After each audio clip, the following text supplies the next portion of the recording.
विमर्शा जीवकांड में आज हम कर्म परावर्तन को, जो आधा बचा हुआ उद्गल परावर्तन है, कर्म परावर्तन, उसको समझ लेंगे। उसके पहले कल जो एक चर्चा अंत में चली थी, उसका एक उत्तर मैं देना चाहूंगा यहाँ पर। कल ये बात आई थी कि जो यंत्र हमने दिखाया था, मैं यहाँ से फिर से दिखा रहा हूं, नो कर्म उद्गल परावर्तन का जो यंत्र दिखाया गया था,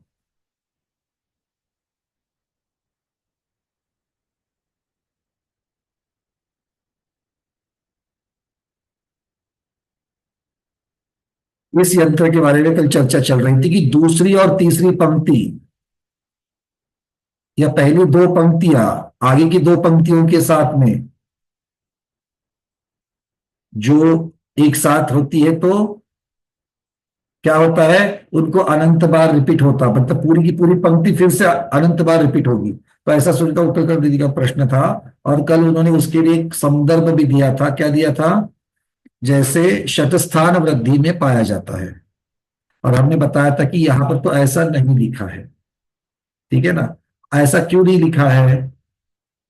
तो ललिता दीदी, अगर आप सुन रही हो तो कल आपने भी इसके ऊपर कुछ टिप्पणी की थी, तो आपको भी ये समझना है कि यहाँ पर आज देखेंगे तो चारों की चारों पंक्तियां अलग है। सब लोग समझ आ रहे हैं यहाँ पर? पहले वाले में अ मिश्र है, अग्रहित अग्रहित मिश्र है। दूसरे की शुरुआत मिश्र मिश्र अग्रहित से हो रही है, क्रम अलग है। तीसरे में मिश्र मिश्र की शुरुआत तो है, किंतु आगे ग्रहित है, तो तीसरी पंक्ति भी समान नहीं है। और चौथे वाले में भी ग्रहित ग्रहित और मिश्र है। क्योंकि हमें ये बात तो याद आ रही थी कि हमने कभी परावर्तन के यंत्र में हमने कहीं डबल पंक्ति को रिपीट होते हुए हमने नहीं पढ़ा है, हमारे कभी संज्ञान में नहीं था। बट कल चूंकि आप लोगों ने ये प्रश्न उठाया था और हमने कहा था कि हम एक बार चेक करके बताएंगे, तो कल जब हमने इसको फिर से एक बार खोल करके देखा तो यंत्र में ही देखते ही पता चल गया, यहाँ पर तो रिपीट करने जैसी कोई बात है ही नहीं है, क्योंकि समानता है ही नहीं। तो समानता कहाँ पर है? पहले तीन, हर एक पंक्ति के पहले तीन कोठे और आखिरी तीन कोठे, इनमें समानता है, तो उनमें अनंत अनंत बार चलेगा। फिर पहला दूसरा कोठा हर एक पंक्ति का, और चौथा पांचवा कोठा, इनमें आपस में समानता है, तो वो अनंत बार चलेंगे। और हर एक कोठे में पहले वाले दो जो अक्षर है, मतलब पहले वाली जो वर्गना जो है, वो उसको रिपीट करेंगे, उसको वापस आई अनंत बार रिपीट होगी, क्योंकि वो समान समान पाई जाएगी। ठीक है, सबको समझ में आ रही है बात ये? तो यहां पर नो कर्म या फिर कर्म परावर्तन भी आगे हम लोग जो पढ़ने वाले हैं, इसमें पंक्ति रिपीट नहीं होती है। ये बात समझ में आ रही है? षष्ठान वृद्धि की बात अलग है, उसका यंत्र अलग है। तो यहां पर ये अरुण जी, ठीक है ना, तो यहाँ पर पूरी की पूरी पंक्ति जो है वो रिपीट नहीं होगी। पंक्ति आपस में जो रिपीटेशन हो रही है एक पंक्ति के अंदर, वो बात अलग है, किंतु पूरी पंक्ति दूसरी पंक्ति के साथ में रिपीटेशन में नहीं आएगी। इस बात को आपको ध्यान देना। ठीक है, अब चलते हैं कर्म परावर्तन की तरफ। कर्म परावर्तन का यंत्र भी थोड़ा बहुत ऐसा ही होता है, किंतु वहां पर नो कर्म की जगह पर कर्म की अपेक्षा से वर्णन किया जा रहा है। कर्म की अपेक्षा मतलब क्या? अब तक हमने कौन सी, अग्रहित वर्गना हो, ग्रहित वर्गना हो, मिश्र वर्गना हो, ये वर्गना कौन सी थी? ये नो कर्म वर्गना थी, जिनसे शरीर बनता है, ऐसी नो कर्म वर्गना थी। अब आज जिनकी चर्चा चलेगी वो भी पुद्गल ही है। नो कर्म भी पुद्गल होता है और कर्म वर्गना भी पुद्गल होती है।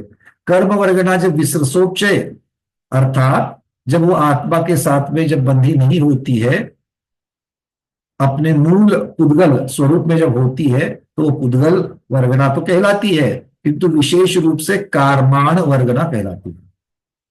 तो कार्बन वर्गना में क्या होता है, या कार्बन वर्गना में क्या होता है? तो कार्बन वर्गना वो ऐसी पुद्गल की वर्गना है जो विशेष रूप से आत्मा के साथ बंध करके कर्म का रूप ले लेती है। तो उनको कर्म कब कहेंगे? जब आत्मा के साथ बंधेगी तब उसको कर्म कहेंगे। जब तक आत्मा के साथ नहीं बंधी है वो कार्बन वर्गना है। ठीक है, अच्छा, उसके बाद आत्मा में बंधेगी तो क्या हमेशा बंधी रहेगी? नहीं, सबसे पहले तो बंधने के पश्चात उसकी आबादा स्थिति रहती है। यदि कर्म की चर्चा कर रहे हैं तो आबादा स्थिति होगी, इसका हम लोगों ने पूरा गणित देखा है। कि अंत कोड़ा कोड़ी होगी तो कितना है, 1 कोड़ा कोड़ी होगी, 10 कोड़ा कोड़ी होगी, 100 कोड़ा कोड़ी, 70 कोड़ा कोड़ी होगी तो कितना, इस प्रकार से हमने देखा हुआ है। ठीक है, तो इसका मतलब है कि किन्हीं न किन्हीं ग्रंथ में कि कम से कम आबादा अंतर्मूर्त की तो होती ही होती है। तो वो और ये सभी की सभी 148 प्रकृतियों को लागू होता है। 8 मूल प्रकृति जिनकी 148 होती है, सबके लिए ये लागू होता है। ठीक है, तो ये मतलब उनका त्रिकोण कैसे बनेगा, तो हम लोग यहां पर अपने ड्राइंग में देख लेते हैं। एक मिनट में यहां से इसको शेयर कर लूं कि जीव कर्म वर्गणा को किस प्रकार से लेता है। पहले चर्चा हो चुकी है, एक बार फिर से रिपीटेशन होगा इसका। कल वाली ड्राइंग और आज की परसों की अगर आप देखेंगे तो नो कर्म में और कर्म में फर्क है। इसमें क्या है, इसमें नीचे अगर आप देखेंगे तो त्रिकोण के नीचे आबादा काल ऐड हो गया। मतलब बंद कब होगा, तो सबसे नीचे वाली जो डार्क नीली लाइन है वहां पर तो कर्म का बंद हो गया। कर्म कितनी देर के लिए आत्मा के साथ बंधेगा, तो ये पूरी की पूरी कर्म स्थिति बताई गई जो त्रिकोण का टोंक है, और वहां से लेकर के नीचे जहां पर नीले लाइन में बंधा था सबसे नीचे, तो देखो कर्म स्थिति कहां से कहां तक ली है, त्रिकोण के अंत पे नहीं है, त्रिकोण के अंत के नीचे भी अबाधा काल है, उसको मिलाकर के कर्म की स्थिति होती है। तो ये कर्म की स्थिति, तो ये कर्म यहां पर बंध गए, कार्बन वर्गणा आकर के ग्रहण हो गई, ये बंध गई। अब इसके बाद में जितना भी उसका अबाधा काल रहेगा वो आबादा काल, क्योंकि प्रति समय बंधने वाले समय प्रबद्ध कहलाते हैं, और प्रति समय बंधने वाली वर्गणा की स्थिति अलग अलग हो सकती है, और उस स्थिति के अनुसार वहां पर आबादा काल होगा। ठीक है, मतलब क्या है कि ये आबादा काल जब तक पूरा नहीं होता है तब तक कर्म बंधने के बाद उतने काल तक अपना फल नहीं दिखाएंगे, अपना फल नहीं देंगे, वो उदय में नहीं आएंगे। तो आबादा काल के पश्चात प्रति समय जैसे उनकी त्रिकोणाकार रचना हो चुकी है, वैसे वैसे वैसे वैसे वैसे वो एक एक समय में उतना उतना द्रव्य जो है वो आते रहेगा। सबसे पहले समय में ज्यादा द्रव्य आता है और अगले समय में कम कम कम, ऐसा उसका बंटवारा होता है, इसलिए उसको त्रिकोणाकार अच्छा रचना कही गई है, या फिर उसे गोपुच्छाकार भी कहा गया है। गौ की जो पूंछ रहती है उसका अग्रभाग जिस प्रकार से होता है वो गोपुच्छाकार, उस प्रकार से भी ये होती है। ठीक है, ऐसे चेहरे मत करना कि पहली बार पढ़ रहे हैं, आप लोगों ने बहुत बार पढ़ा है, बहुत बार रिवीजन भी की है। ठीक है, तो अब कर्म का समय प्रबंध कहेंगे, इतना ही फर्क है। मतलब क्या है, जीव वर्गणा को, कर्मन वर्गणा को ग्रहण कर रहा है, आत्मा में बंध रही है, अगले समय में भी आकर के बंधेगी, उसके अगले समय में आकर के बंधेगी, उसके अगले समय में भी आकर के बंधेगी।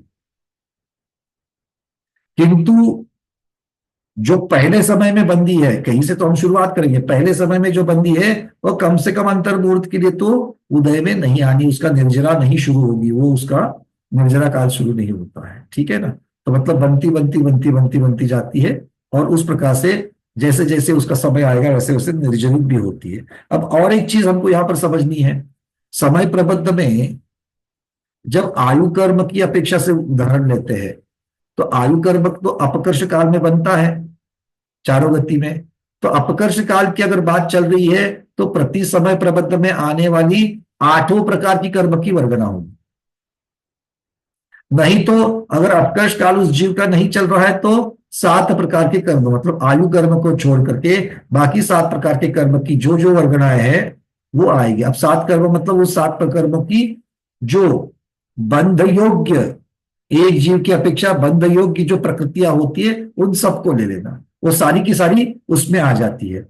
अब इसका मतलब है अगर मैं एक समय प्रबंध को, पहले समय में आए हुए समय प्रबंध को देखूं, तो उसमें चारित्र मोहनी कर्म की कितनी है, और उसमें दर्शन मोहनी कर्म की कितनी है, और उसमें दर्शनावरण कर्म की कितनी है, उसमें ज्ञानावरण कर्म की कितनी वर्गना है, ये अलग अलग हो जाएगी।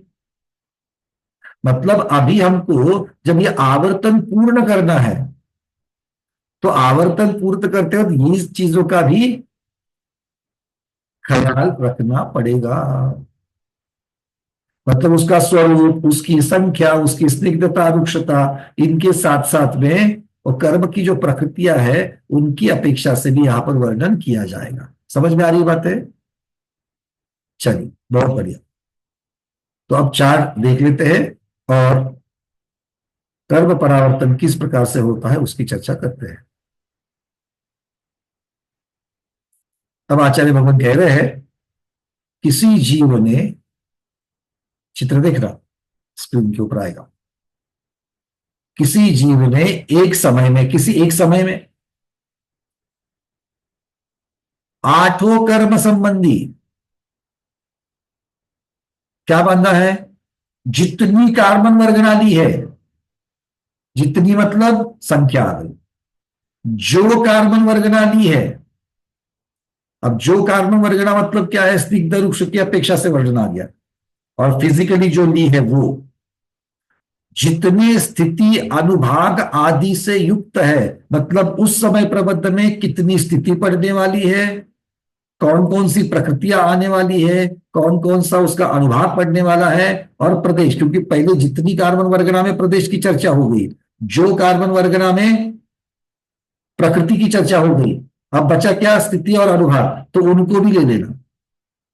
मतलब कर्म बंध के किसी भी समय में, प्रथम समय में जहां से परावर्तन, कर्म परावर्तन शुरू हो रहा है, उसके प्रथम समय में जो कर्म की प्रकृति, स्थिति, अनुभाग और प्रवेश की अपेक्षा से जो कार्बन वर्गना जीव ने ग्रहण की है, वही कार्बन वर्गना वही प्रकृतियों के साथ, उतनी ही स्थिति के साथ, उतने ही अनुभाग के साथ, उतनी ही संख्या में अर्थात प्रदेश की अपेक्षा से वैसी स्निग्धता रुक्षता के साथ में फिर से जब तक प्राप्त नहीं होती है, फिर से जब तक ग्रहण नहीं होती है, तब तक कर्म परावर्तन चलते रहता है। और जैसे ही जीव उन कार्बन वर्गनाओं को फिर से ग्रहण करता है, तो पहले समय से लेकर के अब के समय तक का जितना काल है वो कर्म द्रव्य परावर्तन का काल कहा जाता है। ठीक है, तो मोटा मोटी में नो कर्म जैसे होता है वैसे ही कर्म होता है। फर्क क्या है, वहां पर स्थिति अनुभाग प्रवेश की चर्चा नहीं हुई थी, क्योंकि जो बंध रहा है वो सीधे सीधे सबके लिए आयु की स्थिति प्रमाण ही बंधना है।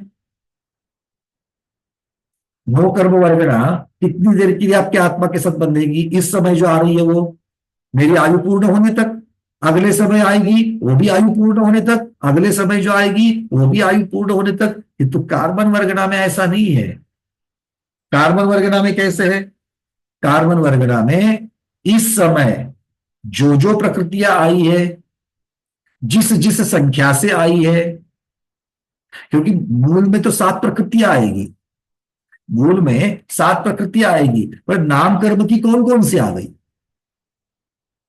नाम कर्म की सुस्वर अभी आई है, अगले समय में सुस्वर आ रही कि दुस्वर आ रही है, फर्क हुआ कि नहीं हुआ।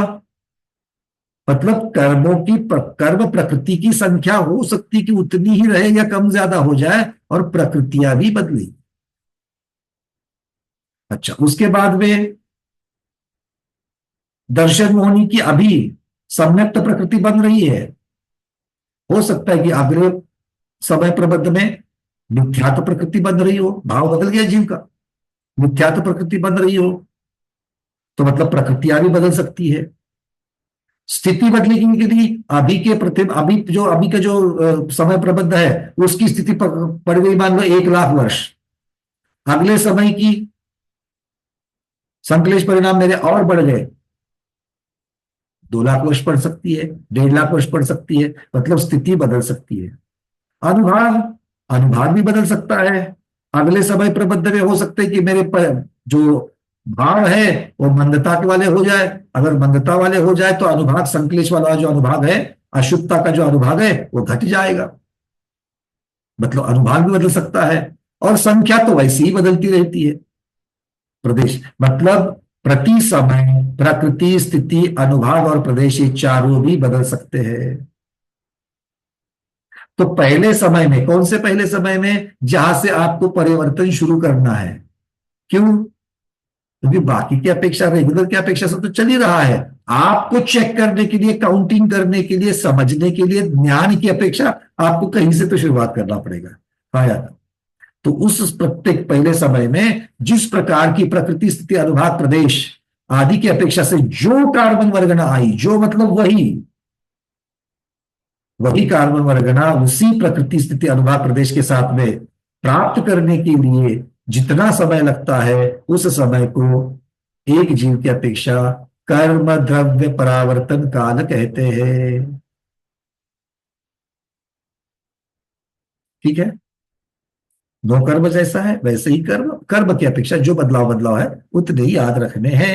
बाकी यंत्र जो का त्यों। यंत्र कैसे होगा, चलिए देख लेते हैं। कर्म द्रव्य परावर्तन का यंत्र दिख रहा है, वैसे ये देखिए। अब ये आज का जो यंत्र है वो हमें कौन समझाएगा। बिल्कुल पहले कोटे से चालू करना है, पहले कोटे से चालू करके पहली पंक्ति पूर्ण करनी है, फिर दूसरी, फिर तीसरी, फिर चौथी, इस प्रकार से बताना है। एक दो तीन चार। चलो हम यहां से पहले हटा देते हैं इसको, ताकि हमको पहले हाथ दिखाई दे। आज दो मॉनिटर में, एक ही मॉनिटर है आज।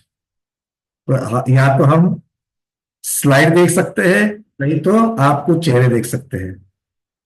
हर रोज की बात अलग होती है, एक साइड स्लाइड दिखती है, एक साइड आपके चेहरे दिखते रहते हैं। दो मॉनिटर पर काम चलता है। चलो, अब जिन्होंने हाथ ऊपर नहीं किए हैं, जिन्होंने हाथ ऊपर किए उनको तो आ रहा है उत्तर, और जिन्होंने हाथ ऊपर नहीं किए उनको तो नहीं आ रहा है। तो चर्चा किसके साथ करनी चाहिए, है ना। जिनको नहीं आ रहा है तभी तो समझेगा, और जिनके हाथ ऊपर है उनको कुछ दूसरा पूछ लेंगे। बिल्कुल ठीक। चलिए बहुत बढ़िया। तो आप लोगों को भी जिन्होंने हाथ ऊपर किए बहुत अनुमोदना है, आपने बढ़िया से इसको याद रखा है। और जिनको याद नहीं पहले उनके साथ चलते हैं और फिर बाकियों की चर्चा करते हैं। चलिए। हाँ, तो किसने हाथ ऊपर नहीं किया था। अच्छा, कल जिन्होंने अभी हाथ ऊपर नहीं किए थे और कल की क्लास में नहीं थे या परसों की क्लास में नहीं थे, उनको छोड़ देंगे, क्योंकि उन्होंने सुना ही नहीं है तो उनको क्या पूछेंगे, है ना। चलो, अभी हाथ किसका ऊपर नहीं था, अंजलि दीदी नागपुर, आपने हाथ ऊपर नहीं किया था ना। हाँ। चलो, तो आप यंत्र के बारे में क्या क्या जो आपको समझ में आता है वो आप बताना चालू करो, ठीक है। हम यहां से आपको यंत्र दिखा रहे हैं और देख करके बताना है। बताइए दीदी। अनम्यूट हो चुका है। पहले, हाँ, हाँ, पहले तो अगृहित वर्गना आएगी, पहले उसको अग्रहित अनंत को बार ज्ञात करेंगे। देखो, अगृहित पानी वर्गना में रखेंगे, आएगी मतलब कहीं से नहीं आएगी, जीव वही पर है, उसी को ग्रहण कर रहा है। ठीक है। ग्रहण किया। हाँ, चलिए अग्रहित को लेंगे फिर। तो अगृहित अगृहित को अनंत बार ग्रहण करेंगे। बहुत बढ़िया। अग्रहित उसके, क्यों लिया दीदी। क्योंकि अक्षर दो बार आया है। अक्षर, इस यंत्र का नियम है, इसलिए अक्षर दो बार आता है, रिपीट होता है, उसको अनंत बार एग्जीक्यूट करना है। ग्रहण किया जाता है। चलिए, तो अग्रहित को अनंत। अगृहित का अनंत बार ग्रहण किया। हम्म। उसके बाद म है ना, हाँ, म है। म यानी मिश्र, जो हाँ, गृहित और अगृहित ऐसे मिश्र वर्गना को ग्रहण किया कितनी कितनी बार आप करेंगे। अनंत बार। अच्छा, अग्रहित की अनंत नहीं, पहले पहले नहीं, पहले तो एक बार ही ग्रहण किया। बार एक ही बार करेंगे, फिर बहुत। उसके बाद, हाँ, अग्रहित को फिर अनंत, दूसरा कोठा आया। एक दूसरे मिश्रण। को फिर उसके बाद दूसरे कोठे में ओ है ना सर। हाँ, आपको दिखने के लिए अच्छा, मोबाइल पर आप देखते हाँ, हैं। ठीक है, दूसरे में अ, अ, अ, वो अनंत, फिर से अगृहित वर्गना को अनंत बार ग्रहण किया। उसके बाद फिर एक बार मिश्र को ग्रहण किया। तो अब तक तीसरे को के पश्चात, दो कोटे पूर्ण होने के पश्चात मिश्र की कितनी वर्गना आपके पास आ गई। दो दो वर्गना हो एक गई। बार आ गई, बहुत बढ़िया। दो समय प्रबंध आपने काउंट कर लिया, आई तो बहुत थी किंतु काउंट आपने दो कर लिए। चलिए बहुत बढ़िया। अब तीसरा बताइए। तीसरा कोठा भी अगेन अगृहित वर्गना को ग्रहण करते हुए अनंत बार। हम्म, उसके बाद दो है। म है या गो है। दो दो। फिर गृहित वर्गना को एक बार ग्रहण किया। चलिए बहुत बढ़िया। और फिर क्या मतलब है, आपने उसके तो बता दिया, अब दूसरे किसी को उसके बताओ। बाद चौथे कोठे नहीं, में अब रुक जाइए, अनंत बार जाइए, अगृहित वर्गना को ग्रहण करते हुए। जाइए, आवाज पहुंच रही मेरी? हाँ। हो गया आपका तीन का वाला हो गया तोता पूरा, आपको तीन समझ में आ गया, अगला वाला भी आएगा। चलो, आपने हाथ ऊपर नहीं किया इसलिए हमने आपको पूछा। अंजू पांडे दीदी, चलिए अब चौथा वाला बताना है आपने। जी वंदना भैया जी। आप थे क्या? भैया जी चार्ट नहीं आ रहा है मैं स्क्रीन चार्ट पे। दिखाता हूँ, चार्ट देख करके ही बताना है, हम चार्ट दिखा देते हैं उनको। चार्ट तो हम परीक्षा आप थोड़ी लेंगे कि बिना चार्ट के बता दो, वो तो पता नहीं क्या बात हो गई है, हम लोगों की प्रतियोगिता ही बंद हो गई है कि नहीं? अब करेंगे चालू उसको। एक मिनट यहाँ।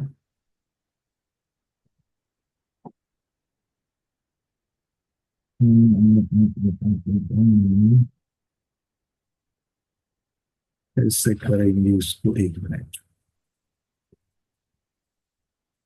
अब चार्ट आपके सामने आएगा।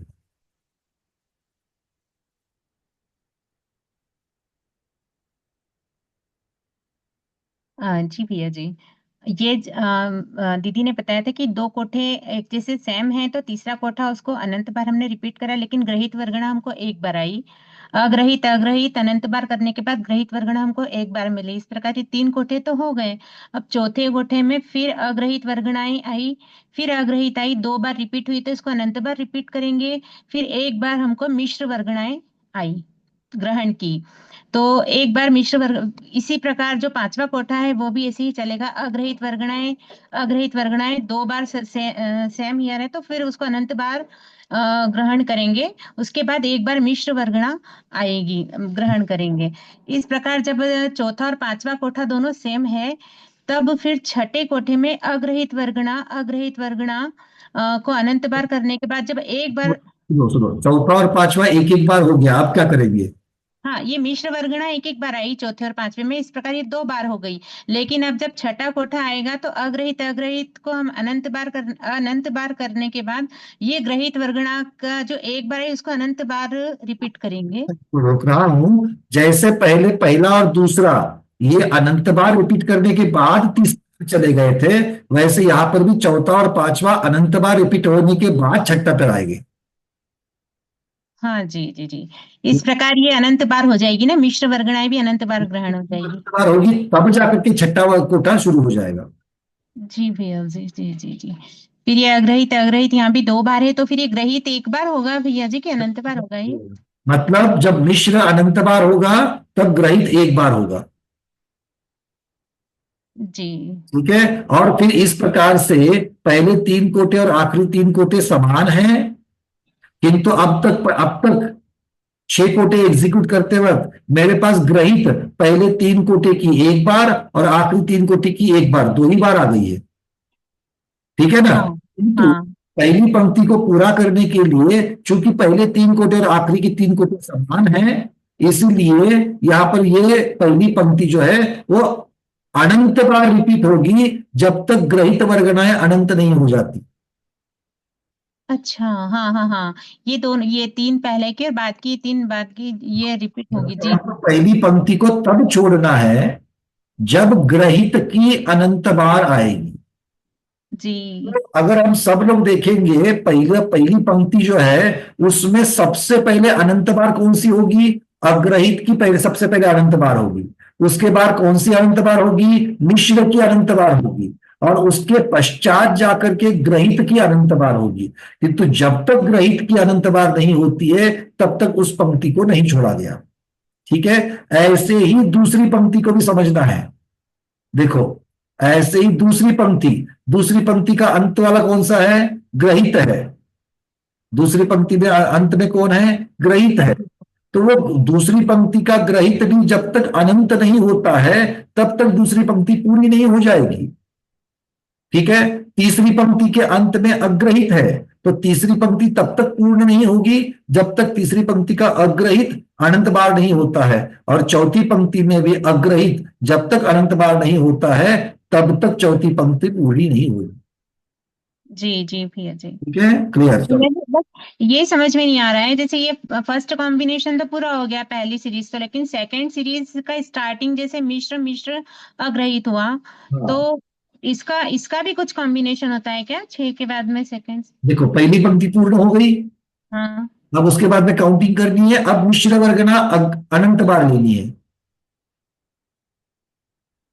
जी। दूसरी पंक्ति का पहला कोठा देखो, उसमें पहले म आया, म आया तो मैंने एक बार, पहले एक अक्षर को मैंने एग्जीक्यूट किया, वो कैसे होगा? मिश्र वर्गना को एक बार ले लिया, अब दूसरे बार वापस मिश्र है, इसका मतलब है मुझे मिश्र को अनंत बार रिपीट करना है।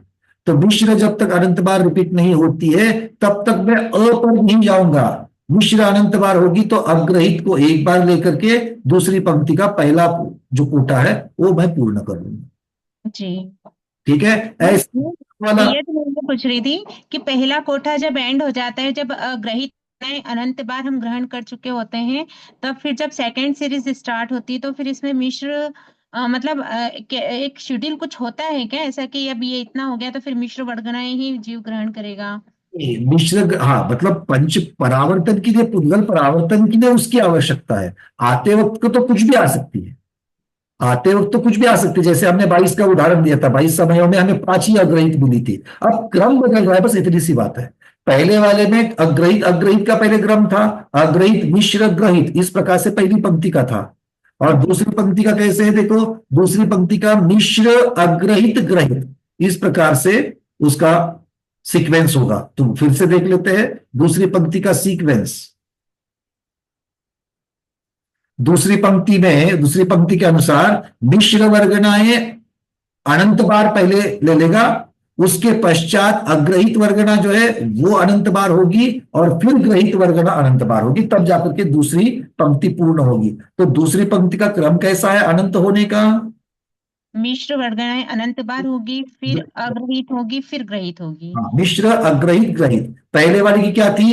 अग्रहित मिश्र ग्रहित, ये पहला था। दूसरी पंक्ति में क्या है? मिश्र अग्रहित ग्रहित।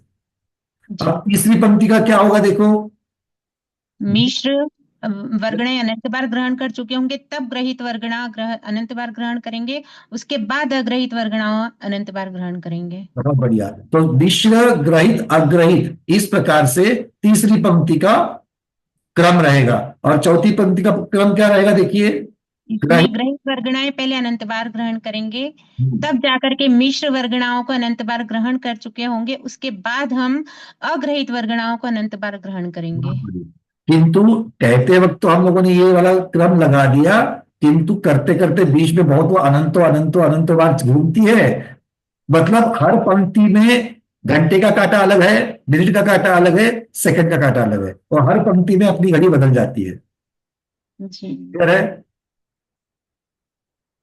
पहले अग्रहित मिश्र ग्रहित ये था, फिर मिश्र ग्रहित, मिश्र अग्रहित ग्रहित, ग्रहित तीसरे वाले में मिश्र ग्रहित, फिर अग्रहित। ग्रहित आ गया, और फिर मिश्र नहीं, फिर ग्रहित होगा, ग्रहित ग्रहित मिश्र मिश्र। और फिर अग्रहित।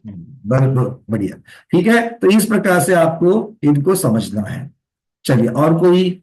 अब पूरा का पूरा तो समझ में आ ही गया है, किंतु ये बात यहाँ पर क्लियर हो गई ना, अनंत बार वाला रिपीट वाला यहाँ पर प्रकरण नहीं है, तो इस बात को याद रखना, क्योंकि कोई रिपीटेशन इसमें नहीं दिख रहा है। चलिए, अब कर्म परावर्तन को भी समझ में आ गया, फर्क तो कुछ है ही नहीं है। नो कर्म वर्गना की जगह पर कर्म वर्गना लेनी है, बस यंत्र तो वही चल रहा है। हाँ, कार्बन वर्गना का, कर्म वर्गना का जो आपका, अब सब लोग हैंड रेस निकाल दीजिए। और अब जिनको कर्म वर्गना के बारे में थोड़ा सा जो क्या कहते हैं उसके ऊपर अगर कोई जिज्ञासा है तो पूछ सकते हो। एक मिनट।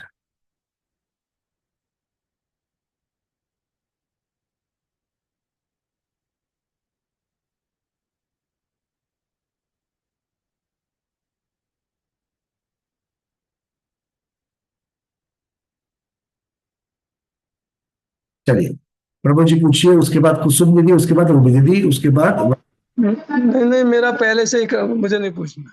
आप हटा दो उसको, चलो ठीक है। कुसुम चावला दीदी मुंबई से।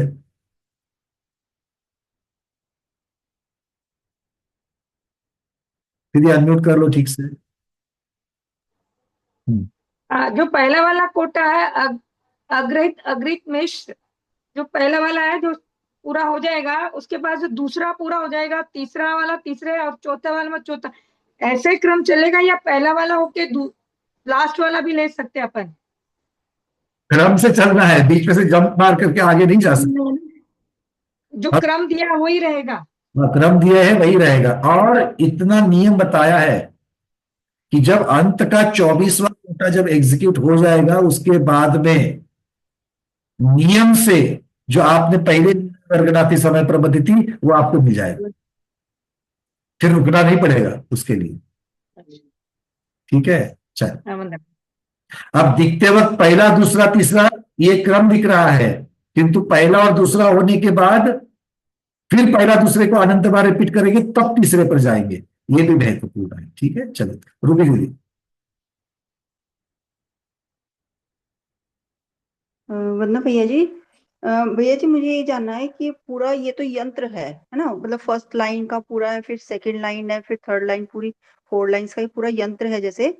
तो जब तो जैसे फर्स्ट लाइन का लास्ट 6th वाला हमारा आ गया, फिर हम सेकंड लाइन के फर्स्ट पे आए, तो वो फर्स्ट का जो 6th वाला है और जो सेकंड का फर्स्ट वाला है, इनमें आपस में कुछ कनेक्शन रहेगा या नहीं? नहीं नहीं, उसके साथ मतलब समानता नहीं देखी जाएगी, पहली पंक्ति पूरी होगी। तो अगर मान लो किसी कारणवश, अब यहां पर तो नहीं है, किंतु अगर किसी कारणवश अगर वो छठे वाला एक कोटा और दूसरे वाले जब का पहला कोटा अगर समान है, तो ऐसे कोई बात वहां पर नहीं है। नहीं नहीं, समान नहीं मीन्स जैसे अभी हमारी फर्स्ट लाइन की जैसे साइकिल चल रही है कि मतलब फर्स्ट वाला जो उसका पार्ट है वो पूरा होगा, फिर सेकंड वाला कंप्लीट होगा, फिर थर्ड वाला कंप्लीट होगा, उसके बेस पे हमारा चल रहा है ना, जैसे कि फर्स्ट में मिस्र आएगा, मतलब मिस्र जब अनंत बार हो जाएगा, फिर उसके बाद जाके लास्ट में जाके वो हमारा ग्रहित आएगा, सबसे लास्ट में जाके, है ना। तो इसी तरीके से फिर वो जो लास्ट का ग्रहित आएगा हमारे पास में, तो सेकंड का जो फर्स्ट वाला हमारा वो है, वो इनका आपस में कुछ कनेक्शन नहीं बनेगा क्या? ये यंत्र, मतलब यंत्र में तो ऐसा होता है ना कि सारी चीज कनेक्टेड होती हैं, ऐसा कुछ होता है क्या? यहाँ पर क्रम है, वही यंत्र है। एक तो चाहिए तो 1 नंबर से लेकर के 24 नंबर तक 24 के 24 कोटे जो है वो आप एक साथ जोड़ लो, रेलगाड़ी के जैसे। हाँ जी। तो वहां पर पंक्ति नहीं रहेगी, फिर आपको छठे के बाद 7वां, दूसरी पंक्ति का पहला, ऐसा नहीं कहा जाएगा, उसको 7वां कहा जाएगा, तो उसके साथ में संबंध दिखेगा अपने आप। तो मतलब जो हाँ ठीक है, होता है ग्रहित आ जाएगा तो फिर हाँ लास्ट। वर्गना जीव कौन सी वर्गना ग्रहण करने के पश्चात अब मेरा परावर्तन आगे चलेगा, बस इतना फर्क है। ठीक है भैया, क्रम भैया जी। बताने के लिए है और कुछ नहीं, और क्रम यही है। जी भैया जी। चलिए वनिता दीदी।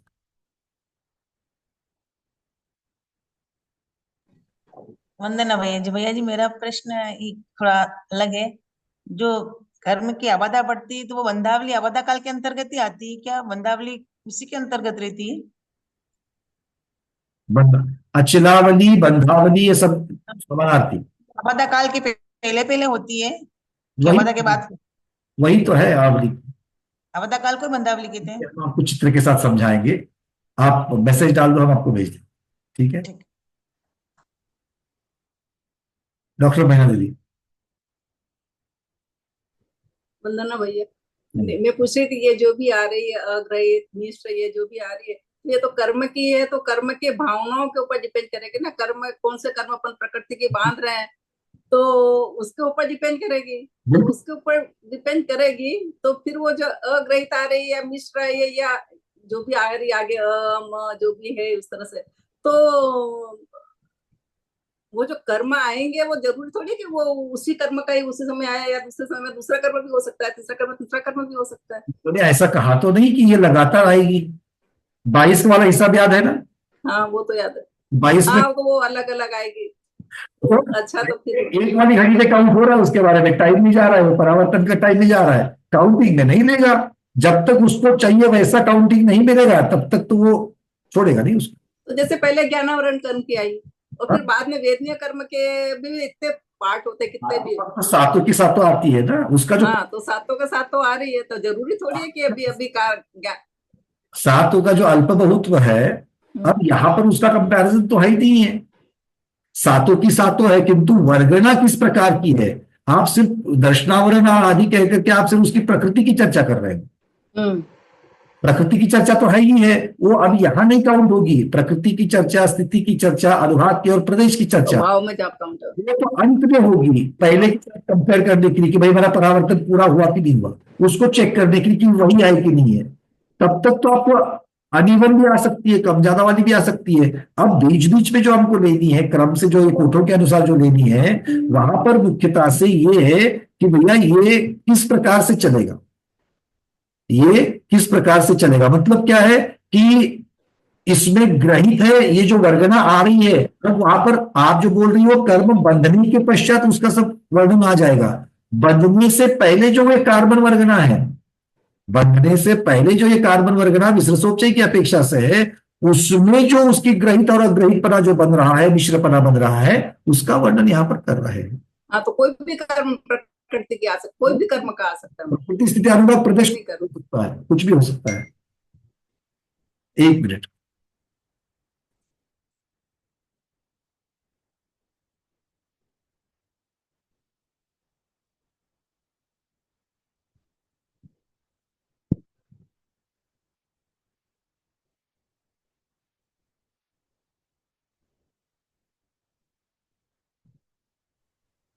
चलिए अगला प्रश्न अरविंद जी।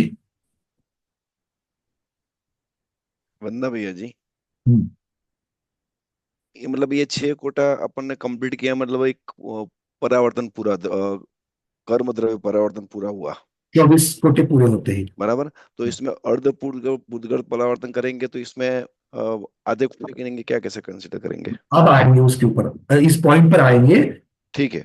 काल का जो काल की अपेक्षा से नो कर्म परावर्तन को उतना ही काल लगा, उतना ही काल लगा कर्म परावर्तन को। जब इन दोनों को जोड़ दोगे, जैसे एक अवसर्पिणी 10 कोडाकुली सागर की, एक उत्सर्पिणी 10 कोडाकुली सागर की, जब दोनों को मिला देते तब एक कल्पकाल कहते हैं। यहाँ पे आप एक अवसर्पिणी को आधा कल्पकाल कह सकते हो, एक उत्सर्पिणी को आधा कल्पकाल कह सकते हो। वैसे ही यहाँ पर नो कर्म परावर्तन और कर्म परावर्तन ये दोनों का काल जोड़ने से एक पुद्गल परावर्तन काल कहलाते हैं, या एक द्रव्य परावर्तन काल कहलाते हैं। ये पर्यायवाची शब्द है, ठीक है। इसका मतलब क्या हो गया कि इन दोनों में से मैं आधा कर लूं, मतलब जो पुद्गल परावर्तन दोनों से मिला हुआ है इसका आधा भाग ले लूं, या तो नो कर्म परावर्तन का ले लूं या तो कर्म परावर्तन का ले लूं, तो ये काल क्या कहलाएगा? अगर मिलकर के पुद्गल परावर्तन कहलाते हैं समय की अपेक्षा से, तो इन दोनों में से अगर एक ले लूं तो उसको क्या कहोगे?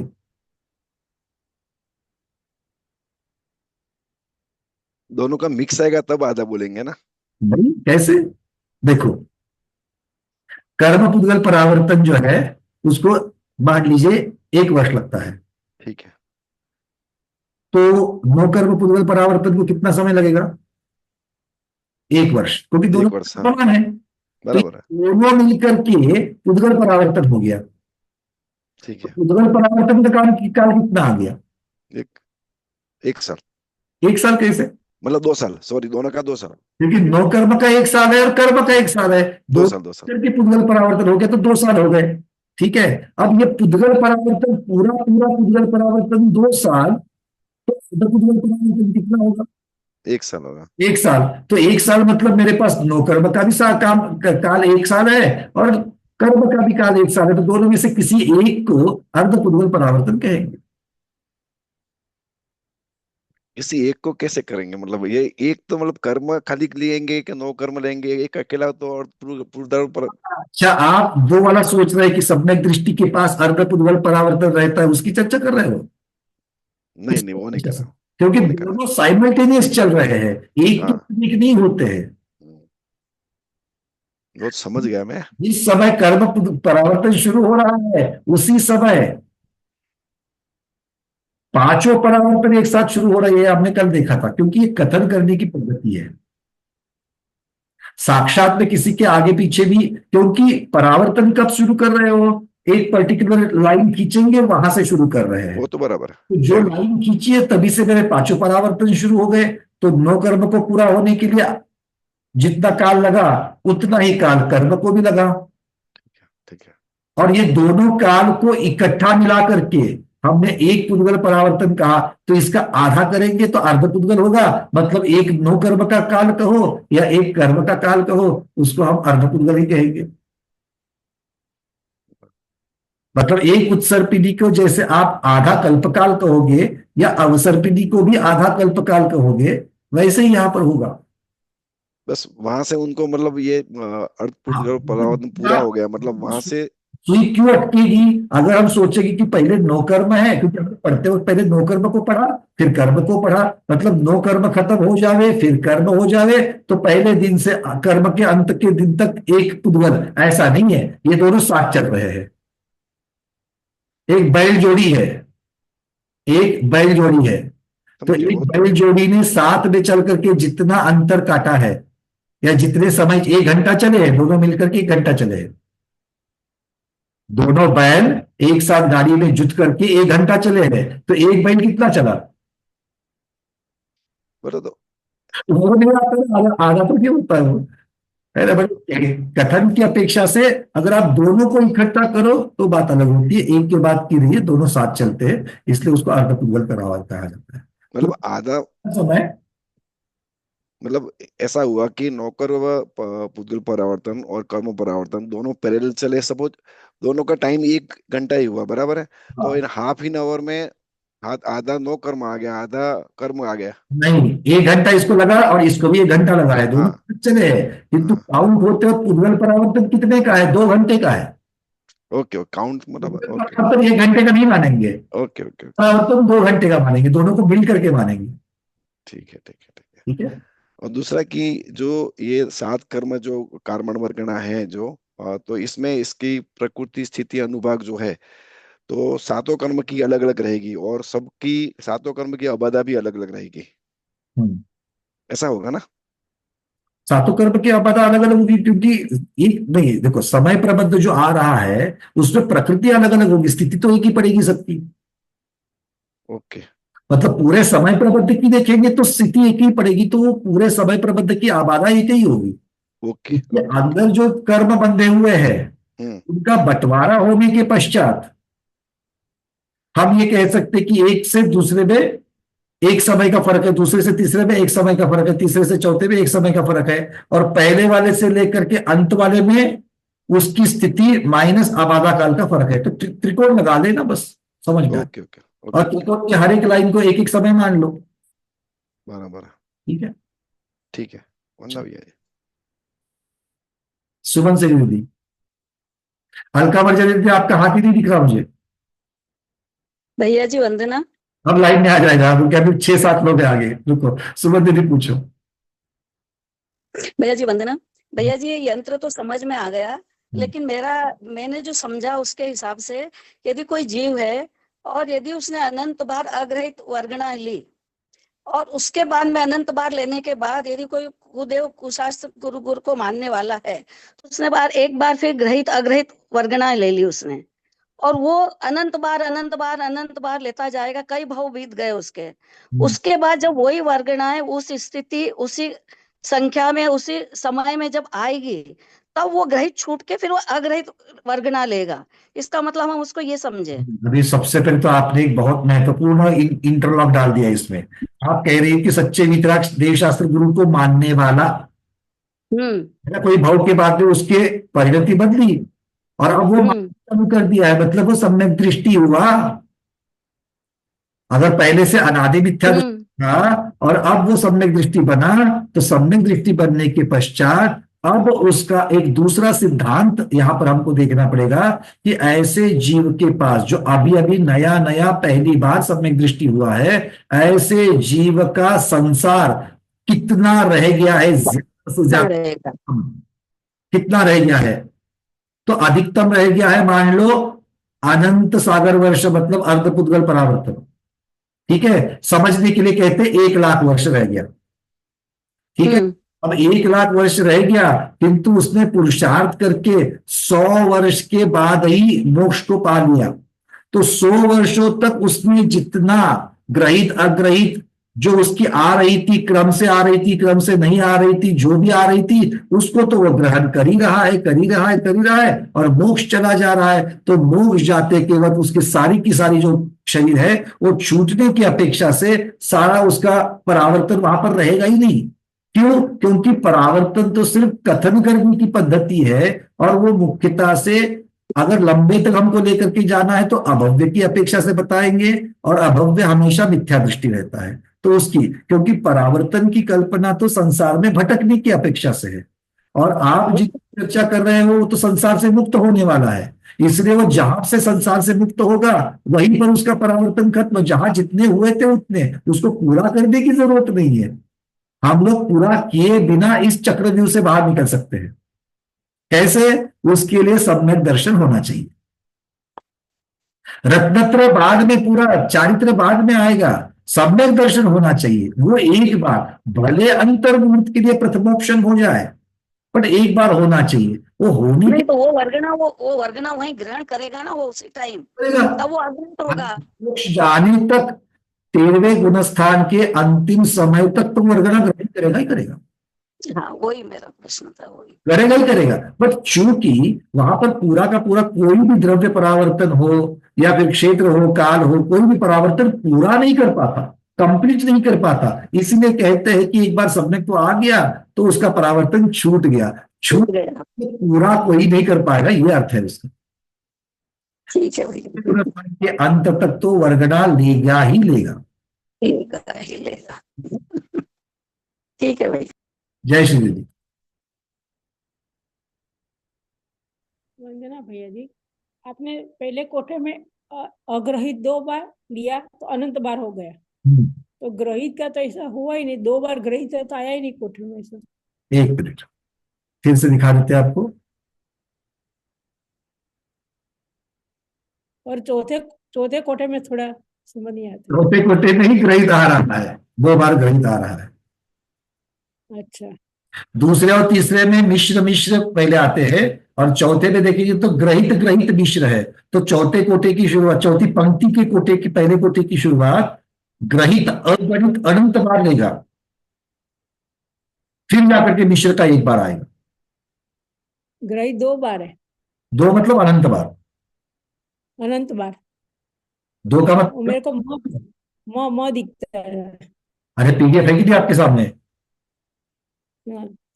यंत्र का तो कम से कम यंत्र का तो प्रिंट आउट निकालो, तभी तो समझ में आएगा। ऐसे नहीं तो आप अपना देख करके यहाँ पर आप बिल्कुल वीडियो देखते हुए सुनो। और एक आप लोगों को मैं युक्ति बताता हूँ, आप लोग दूसरे दिन तो आपको वीडियो मिल ही जाता है, तो वीडियो देख करके जहां पर चर्चा में, जब वीडियो में आपको यंत्र दिखेगा वहां पर वीडियो पॉज कर लो और वो वाला चार्ट अपनी नोटबुक में बना लो, ठीक है ना? तो आपको दूसरे दिन तीसरे दिन जब चाहिए तब आपको अपना स्वाध्याय करने के लिए चार्ट मिल जाएगा, ठीक है? चलिए। हाँ, ऐसा कब नहीं करना, मैं नहीं कहूंगा। स्मिता दीदी आप कुछ कह रही थी, ऐसा कब नहीं करना? म्हणजे परीक्षेच्या वेळेस नाही करायचं असं सांगितलं। परीक्षेच्या वेळेस नहीं करायचं। परीक्षा वाली बात तो हमने कही थी, प्रतियोगिता जब आएगी, अगर खुद को अकलंक भगवान समझते हो तो ये सब करने की जरूरत नहीं है, ठीक है ना? बस इतनी सी बात। अर्चना दीदी। वंदना भैया जी 3 कोठे तक का तो मुझे बहुत अच्छे से, चौथे कोठे में फिर से वही चीज ग्रहित अनंत बार, फिर 1 बार मिश्र, फिर मतलब हो गया। फिर 5वें कोठे में आग्रहित अनंत बार, 1 बार मिश्र, फिर ये दोनों कोठे सेम है तो वही मिश्र अनंत बार दोबारा आ गई, तब 1 बार ग्रहित। तो पहले वाला 1 बार ग्रहित जो पहले 3 कोठे में आया था, और ये चौथे 5वें 6वें कोठे में आया था 2 बार ग्रहित, ऐसा हो गया इस समय। बिल्कुल। तो पहले फिर पहला दूसरा तीसरा और सेम है, चौथा 5वां 6वां सेम है, तो ये तीनों कोठे का समूह फिर से अनंत बार रिपीट होगा, तब जो ग्रहित है वो अनंत बार आ जाएगा। ऐसा सही है? बिल्कुल ठीक, बिल्कुल ठीक। पहली ठीक है, कंफ्यूजन थोड़ा हो गया। पहली बार सिर्फ 6 कोठे एग्जीक्यूट करोगे तो ग्रहित 2 ही बार होगा, और फिर पहले 3 कोटे और आखिरी 3 कोटे अनंत बार रिपीट करोगे, तब ग्रहित अनंत बार रिपीट होगा। हाँ ठीक है, वही मैं बोली ग्रहित मेरा 2 ही बार हो रहा है, तीसरा अनंत बार कैसे नहीं हो रहा है? ये मतलब ये तीनों कोठे का पहले तीसरे का समूह और चौथे पांचवे का फिर अनंत बार रिपीट हो गए, तब ग्रहित अनंत बार हो जाएगा। और देखो इसकी खूबसूरती देखो, हमको हिसाब इसका हिसाब रखने की जरूरत है क्या? कहीं लिखने की जरूरत है क्या? अच्छा मेरा मनुष्य भाव था, मनुष्य भाव में ये इतने अगणित तक आए थे, या ये अग्रहित इतने तक आई थी, अब उसका काउंट यहां से आगे कैसे लेके जाओ? देवगति में जाने के बाद फिर से अवधि ज्ञान लगाना पड़ रहा है, कितना हुआ परावर्तन, कहाँ तक आ गया, जैसे चेक करते ना शेयर मार्केट ऊपर है कि नीचे है, कितना पॉइंट ऊपर गया, कितना पॉइंट नीचे गया, तो ये सब देखने की जरूरत ही नहीं है कि नहीं है? वो अपने आप चल रहा है, अपने आप। हमको करना क्या है? हमको इससे निकलना है, और निकलने के लिए करना क्या है? रत्नत्रय को धारण करना है। और जब धारण करे तब धारण करे, अभी क्या करना है? अभी अनुव्रत को धारण करना है। ठीक है, चलो कनकमला दीदी। वंदना भैया जी, अभी आपने कहा था कि 4 ही कोटे पूरे हो जाएंगे तब नियम से पहले वाली आ जाएगी, पकड़ लिया आपने बराबर, सही है। तो बीच में कभी नहीं आ सकती? योग से ऐसा कभी हो जाएगा बीच में भी आ जाए? ऐसा कहा गया है विद्वानों के द्वारा भी और गुरुमुख से भी सुना है कि इसके बाद में ये काल ही ऐसा है, ये काल ही ऐसा है। अब ये काल कम ज्यादा हो सकता है किसी जीव को, आपको अलग से हो सकता है, डॉक्टर शैला दीदी अलग से हो सकता है। इसके नहीं कि वो डॉक्टर में करके, यार इसलिए नहीं कि वो महाराष्ट्र में रहती करके, तो उनके किस प्रकार के भावों से किस प्रकार की वर्गणा को, किस प्रकार की कर्मों को ले ले, किस प्रकार की नो कर्म को ले ले, ये हर जीव में अलग अलग हो सकता है। और इसलिए आगे जाकर के हम लोग और एक चीज देखने वाले हैं, उसमें जघन्य काल और उत्तम काल ये शब्द भी आएंगे। मतलब मेरा नो कर्म पुद्गल परावर्तन और दीपा दीदी का नो कर्म पुद्गल परावर्तन उतने ही वर्षों का हो ये जरूरी नहीं है, होगा तो दोनों का अनंत सागर वर्ष का। और अनंत सागर वर्ष क्या है? एक रेंज है, सबकी अपनी अलग अलग होगी, ये अंदर रहेगा, बस ये बात है। और जैसे ही 24 कोटि पूर्ण हो जाते हैं, आचार्य कहते हैं कि आपको वो वाला पहले जो समय प्रबंध था वो वाला समय प्रबंध रिपीट होता ही होता है। समय कम ज्यादा लग सकता है, बट उत्तर काउंट हो जाएंगे 72, वो जो 72 अक्षर है, वो 72 वर्गना, 72 समय प्रबंध जो कहने के लिए 72 है, नहीं तो अनंत अनंत है, वो जैसे उस क्रम से जब हो जाएगी तब आपको उसका अगला क्रम जो है वो उसी समय प्रबंध का होगा जहां से आपने काउंट किया है।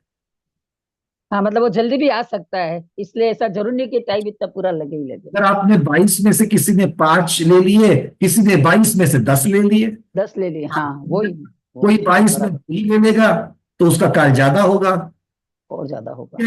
हाँ, अब किसी के अगर मस्तिष्क में ये प्रश्न आ रहा है ये 22 क्या रटा जा रहा है, उसका उत्तर मैं नहीं दूंगा, उसके लिए पिछले 2-3 दिन की आपको वीडियो देखनी पड़ेगी। शैला दीदी।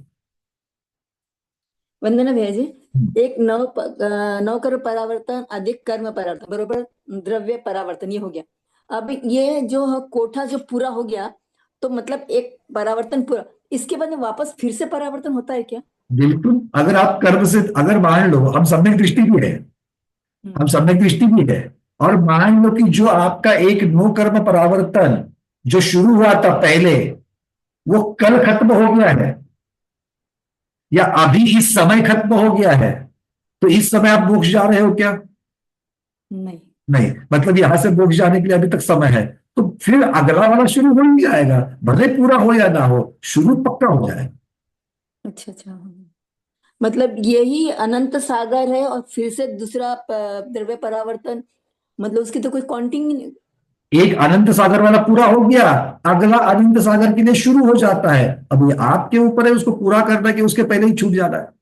कैसा छूटना? अच्छा, हाँ, मतलब जो वापस चालू होगा फिर वो अग्रहित अनंत बार, और फिर मैंने पहला कोटा अग्रहित अनंत बार, अग्रहित अनंत बार, ऐसा चलेगा फिर। अभुक्त जीव है जो हमेशा से मिथ्या दृष्टि था और मिथ्या दृष्टि रहेगा, उसकी अपेक्षा से मैं कहूं तो उसका इस समय अगर उसके 72 कोटे पूरे हो जाते हैं तो उसका नो कर्म पुद्गल परावर्तन पूरा हो गया, उसके अगले समय से नया पुद्गल परावर्तन शुरू हो गया, नया नो कर्म पुद्गल परावर्तन शुरू, एक समय के पश्चात, मतलब अगले समय में शुरू। भले उसका पहले वाला क्षेत्र परावर्तन अभी तक पूरा नहीं हुआ है, पहले वाला काल परावर्तन पूरा नहीं हुआ है, पर नो कर्म का समय पूरा हो गया तो उसके अगले समय में नो कर्म फिर से चल, अगले समय में कर्म फिर से चल। ठीक है, और ऐसे ही क्षेत्र में भी लगाना है। क्षेत्र परावर्तन पूरा हो गया, काल परावर्तन अभी तक पूरा नहीं हुआ है क्योंकि वो उससे लंबा है। तो क्षेत्र परावर्तन जिस समय पूरा होता है उसके अगले समय में क्षेत्र परावर्तन अगला वाला चालू। एक समय के लिए भी वो हॉल्ट नहीं होगा। ठीक है, चलिए फिर से 2 हाथ ऊपर है, मैं आपको नंबर बाद में दूंगा। चंद्रप्रभा दीदी, मीनाक्षी दीदी और उसके बाद फिर डॉक्टर मैना दीदी और कुसुम दीदी। वंदना भैया। हाँ दीदी। भैया कल से ही यही प्रश्न मेरे दिमाग में कि अर्ध पुद्गल परावर्तन, जैसे नौ कर्म और कर्म साथ साथ चल रहे हैं तो उनका समय अलग अलग क्यों गिन रहे हैं? जैसे 1 घंटा इसके दोनों साथ ही चल रहे हैं तो 1 ही घंटा गिनेंगे और फिर आधे घंटे में आधा पुद्गल परावर्तन हो जाएगा। नहीं ना, देखो दोनों एक साथ चल रहे हैं, आप किसको मान रहे हो इसके ऊपर सारी करामत है। दोनों ही चलेंगे। हम नो कर्म को भी पूरा पुद्गल नहीं मान रहे हैं और कर्म को भी हम पूरा पुद्गल नहीं मान रहे हैं। तो जो नो कर्म का काल है वो भी अर्ध पुद्गल परावर्तन ही कहलाता है, अनंत सागर का हो, और कर्म परावर्तन भी अर्ध पुद्गल परावर्तन ही कहलाता है। और इनको ही दोनों को मिलाने से द्रव्य परावर्तन या पुद्गल परावर्तन होता है। बात वही, जैसे जबलपुर से नागपुर जाने में 1 घंटे के लिए 2 गाड़ी चली तो दोनों गाड़ी साथ ही चल रही तो 1 ही घंटे में पहुंचेंगी। नहीं ना, तो 1 घंटे में पहुंची, किंतु हम लोगों ने किराया एक ही गाड़ी का दिया या 2 गाड़ी का दिया?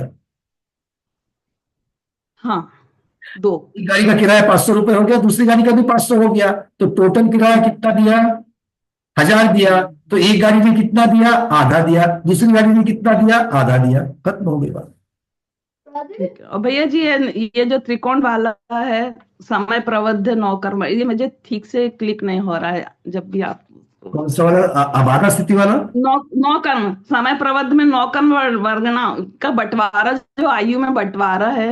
अच्छा, वहां पर सिर्फ इतना ही फर्क है, उसमें अबाधा नहीं होती है, मतलब इस समय में जो बांधना था इसका उन्होंने बहुत डिटेल में वर्णन जो है ना पहले किया है।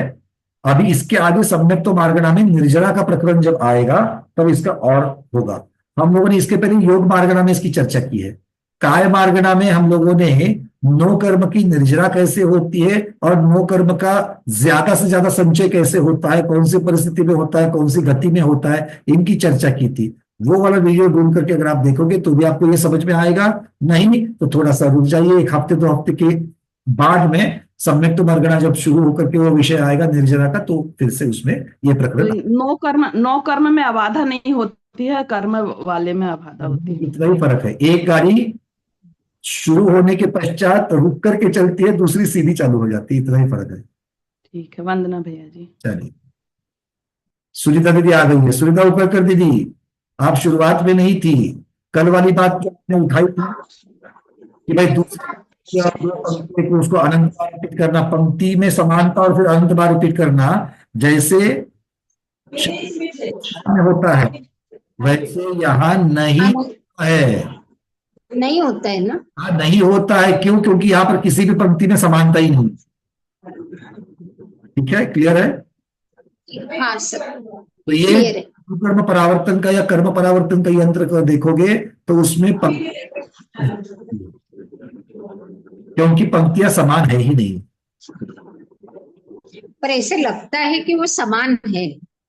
आप क्योंकि उस कोटि के पहले 2 अक्षर को अगले अक्षर देख रहे, इसलिए अगर देखेंगे ना तो बिल्कुल समानता नहीं है।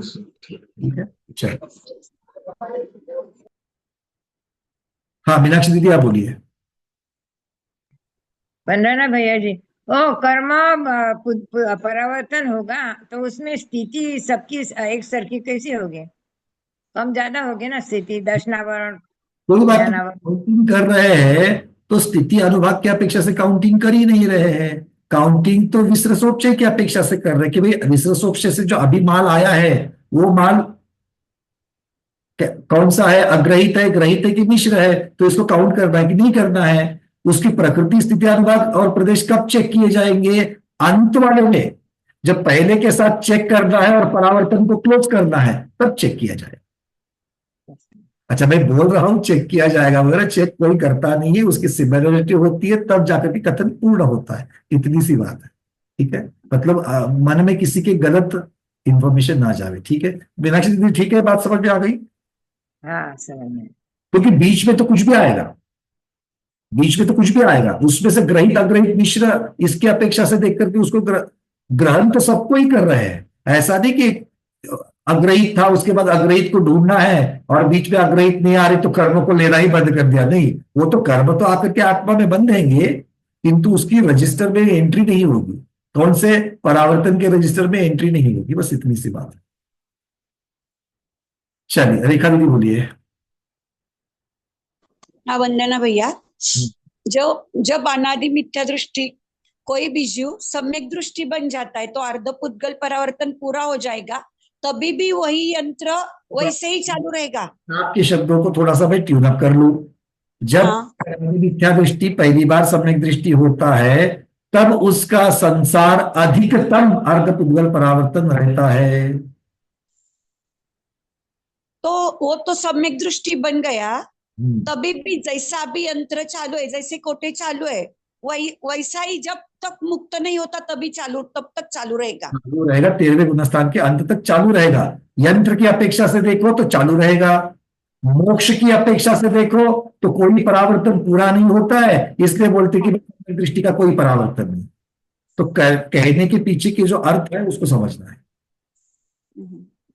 लेकिन जैसी वर्गना एक मिनट, आप कल वाला उदाहरण भूल गए सब लोग। कल मैंने क्या कहा था, आयु 10 दिन की बची है। हाँ, तो महीने की आयु है क्या? नहीं। आयु है क्या? नहीं है। दिन की आयु है क्या? हाँ 10 दिन की है। हफ्ते की आयु है क्या? हाँ भाई 1.5 हफ्ते की आयु है। इतना तो बोल सकते हैं। महीने कितने महीने की आयु है? नहीं महीने की आयु नहीं, महीने की आयु छूट गई, मतलब महीने से कम है। महीना भी पूरा नहीं होगा, पूरा नहीं होगा मतलब महीना नहीं है। वैसे ही एक बार सम्यक दर्शन हो जावे तो पांचों परावर्तन पूरे नहीं होते, इसीलिए कहा जाता है कि इस जीव का परावर्तन छूट गया। छूट गया मतलब पूरा नहीं कर पाएगा, और पूरा नहीं करेगा तो कोई फांसी नहीं होगी, ना ही कोई फाइन मारा जाएगा। ये सिर्फ समझने के लिए है कि जीव गति में भटकता कैसे है। वही, हाँ बराबर है। इमेजिनरी थिंग है ये साक्षात में ऐसा कोई चेक नहीं कर रहा है।